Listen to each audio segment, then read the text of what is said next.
하나님은 이스라엘 백성을 다른 민족들 가운데 하나님의 백성으로 선택하셨습니다. 이스라엘이 하나님께 다른 민족들보다 더 잘해서도 아니고 이스라엘이 다른 민족들보다 더 우수하거나 부유해서도 아니었습니다.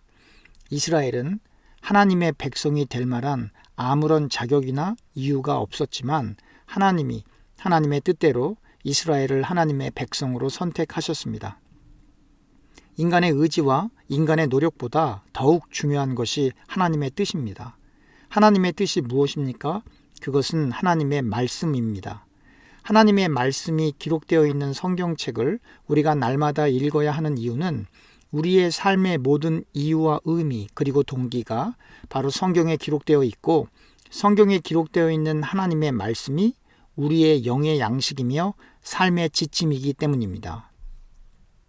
신명기 9장 1절 이하를 보면 이스라엘이 오늘 요단을 건너 이스라엘보다 더 강대한 나라에 들어가서 그 나라들을 차지할 것이라고 기록되어 있습니다. 그곳에 있는 크고 많은 백성이 아낙 자손들인데 아낙 자손은 다윗과 싸움을 했던 장수 골리앗의 조상으로 추정이 되는 족속으로 골리앗처럼 키가 크고 몸이 건장한 거인과 같은 사람들이었습니다. 아낙 자손이 있다는 사실 그 자체만으로도 이스라엘 백성의 사기가 떨어질 정도로 민수기 13장 33절에 네피림의 후손으로 소개되는 아낙 자손은 몸이 큰 거인들이었습니다. 이스라엘의 12명의 정탐꾼이 가나안 땅을 염탐하고 돌아왔을 때 아낙 자손으로 인하여 겁을 먹은 이스라엘 백성들은 하나님을 신뢰하지 못했고 그만 하나님을 원망하다 갈렙과 여호수아 그리고 유아들을 제외한 하나님께 원망했던 모든 이스라엘 백성은 광야에서 40년을 방황하다가 죽을 것이고 이스라엘 백성의 자녀들은 불평하던 부모들의 반역한 죄를 지고 부모들의 시체가 광야에서 소멸될 때까지 40년을 방황하는 자가 될 것이라는 하나님의 무서운 심판을 받게 되었던 것입니다. 그로부터 약 40년이 흘러 신명기 9장에 아낙 자손으로 인해 또 근심하고 걱정하고 있는 이스라엘 백성들을 모세가 설득하여 말하길 하나님 여호와께서 맹렬한 불과 같이 이스라엘 앞에 나아가셔서 아낙 자손을 멸하시고 이스라엘 앞에 엎드러지게 하여 그들을 쫓아내고 속히 멸하실 것이라고 했습니다. 그런데 신명기 9장 4절에서부터 5절에 언급되듯이 하나님께서 아낙 자손을 가나안 땅에서 쫓아내시고 이스라엘을 인도하여 그 땅을 차지하게 하신 이유가 이스라엘이 공의롭기 때문이 아니라는 것입니다. 하나님께서 가나안에 살고 있는 민족들을 몰아내신 이유는 그들이 악하기 때문이라는 것입니다. 이스라엘이 가나안 땅을 차지함은 이스라엘의 공의로움 때문이 아니라 이스라엘이 정직해서가 아니라 이방 민족들의 악함 때문에 이스라엘 앞에서 이방 민족들을 쫓아냈다는 것입니다. 그리고 이렇게 이방 민족들을 몰아내므로 하나님께서 이스라엘의 조상 아브라함과 이삭과 야곱에게 하신 맹세를 이루려 하시는 것이라고 모세는 설명합니다. 즉 하나님은 이스라엘과 맺은 언약 혹은 계약을 반드시 지키시는 분이시라는 것입니다. 또한 이방 민족들이 가나안에서 쫓겨난 이유는 그 이방 민족들의 악함 때문이지 하나님께서 이스라엘과 한 언약을 지키기 위해 선한 이방 민족들을 쫓아낸 것이 아니라는 것입니다. 다시 말하면 이스라엘이 광야에서 40년 동안 방황을 하게 된 것도 이스라엘의 죄악 때문이었고 가나안에 살고 있던 이방 민족들이 쫓겨난 것 역시 그들의 죄악 때문이어서 이스라엘 백성이든 이방 민족들이든 자신들의 심판이 하나님 때문이라고 하며 그 책임을 하나님께 전가할 수 없다는 것입니다.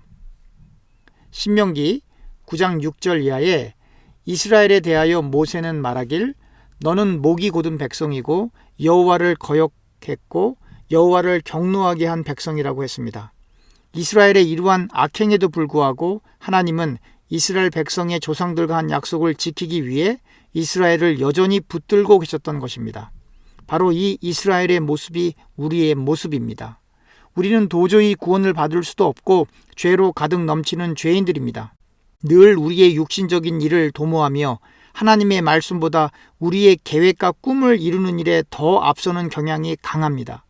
이스라엘 백성의 목이 곧은 것처럼 우리 역시 교만할 때가 많이 있습니다. 그런데 이러한 우리를 구원하시기 위해 예수님이 십자가를 지셨다는 것은 너무나 감사한 일이요, 또한 너무나 죄송스러운 일입니다. 하나님의 은혜와 하나님의 사랑이 얼마나 깊은지 다른 사람들을 볼 것 없이 우리 자신을 보면 쉽게 알 수 있습니다. 이스라엘은 심판을 받아 멸망하는 것이 당연할 만큼 죄를 지었지만 하나님이 선택하셔서 하나님이 그 앞길을 인도하셨듯이 우리 역시 심판을 받아 멸망당하는 것이 당연하지만 예수님의 보혈이 우리를 덮어 우리가 새 생명을 얻음으로 예수님의 형상을 닮아가고 있는 것입니다. 우리에게 가장 필요한 것은 세상의 물질, 세상의 자랑, 세상에서의 인기와 존경이 아니라 하나님의 말씀입니다. 하나님의 말씀으로 우리가 새로워지고 하나님의 말씀에 완전히 사로잡혀 더 늦기 전에 하나님의 말씀 안에서 삶을 살아 하나님의 심판을 피해야 합니다. 그래서 우리는 하나님의 말씀을 읽고 묵상하고 실천해야 하는 것입니다. 이스라엘은 이렇게 하나님의 특별한 사랑을 받았어도 하나님만을 온전히 섬기지 않았습니다. 목이 곧은 이스라엘 백성은 교만하여 하나님의 말씀에 순종하지 않았던 것입니다. 그러므로 아모스 3장 2절 이하에 하나님은 이스라엘을 처벌하시겠다고 말씀하시는 것입니다. 하나님은 이스라엘을 심판하시기 전 분명한 경고를 주셨습니다. 그러나 이스라엘은 선지자들을 통하여 전해지는 하나님의 경고의 메시지를 무시했습니다. 그래서 이제는 하나님께서 이스라엘에게 재앙을 내리시겠다는 것입니다. 하나님의 경고의 메시지를 무시한 이스라엘 백성은 더 이상 자기 자신의 죄를 합리화할 수 없고 하나님의 심판이 임할 때 불평조차 할 수 없게 되는 것입니다. 오늘날 역시 우리가 하나님 앞에 범죄하면 하나님께서 이스라엘에게 경고하시는 것처럼 우리에게 말씀을 통하여 경고하십니다. 우리의 죄악을 깨닫게 하시고 우리가 회개하기를 기다리십니다. 하지만 우리가 하나님의 말씀을 거부하고 계속해서 죄를 짓게 되면 하나님의 처벌이 임하는 것입니다. 아모스 3장 9절에 아스돗의 궁궐과 애굽 땅의 궁궐, 다시 말하면 블레셋과 애굽을 사마리아로 불러 이스라엘의 범죄함을 보라는 것입니다. 즉 이스라엘의 범죄함이 하나님을 섬기지 않은 블레셋과 애굽에게 보일 정도라면 이스라엘이 얼마나 큰 죄를 짓고 있는지를 역설적으로 보여주는 것입니다. 이스라엘은 자기 궁궐에서 포악과 겁탈을 쌓는 자들이 바른 일을 행할 줄을 모른다고 말씀하고 있습니다. 이스라엘의 지도자들은 포악과 겁탈과 같은 심각한 죄에 빠져 더 이상 하나님의 말씀을 따르는 올바른 판단을 할 수가 없을 정도로 부패해버린 것입니다. 아모스 3장 11절에 이 땅 사면에 대적이 있어 이스라엘의 힘을 쇠하게 하고 이스라엘의 궁궐을 약탈할 것이라고 예언합니다. 여기서 대적은 아시리아를 가리키는 것으로 실제로 북왕국 이스라엘은 아시리아에 의해 멸망했습니다. 이스라엘 사람들은 외국 땅으로 뿔뿔이 흩어졌고 외국인들이 평화를 유지하기 위해 이스라엘에 배치되었습니다. 이스라엘의 지도자들이 무방비 상태에 있는 주민들을 강탈하였듯이 이제 그 이스라엘의 지도자들이 아시리아에게 무방비한 상태로 넘겨지게 되는 것입니다. 그러나 아모스 3장 12절에 목자가 사자 입에서 양의 두 다리나 귀 조각을 건져냄과 같이 사마리아에서 침상 모서리에나 걸상의 방석에 앉은 이스라엘 자손도 건져냄을 입을 것이라고 예언합니다.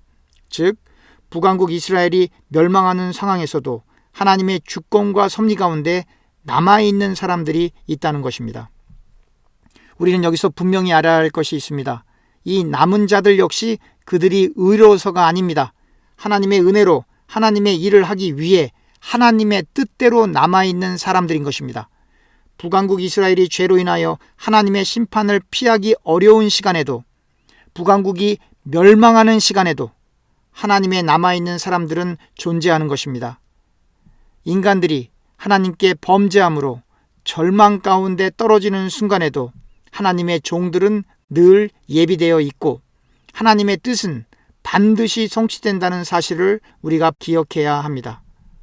그러므로 우리의 삶이 죄악으로 물들었다면 더 늦기 전에 회개해야 할 것입니다. 또한 희망이 보이지 않는 절망적인 상황 속에서도 하나님의 뜻은 하나님의 사람들을 통하여 반드시 성취되는 것을 기억하여 하나님을 향한 절대 의존적 믿음으로 하나님의 말씀을 통해 우리의 생각과 행동을 바꾸어 나가야 할 것입니다. 기도합시다. 하나님, 하나님의 뜻, 하나님의 말씀이 올바로 깨달아지고 하나님의 말씀이 우리의 생각과 행동 그리고 삶을 온전히 지배하여 우리가 철저히 성령 하나님의 인도를 받을 수 있도록 도와주시옵소서. 예수님의 이름으로 기도합니다. 아멘.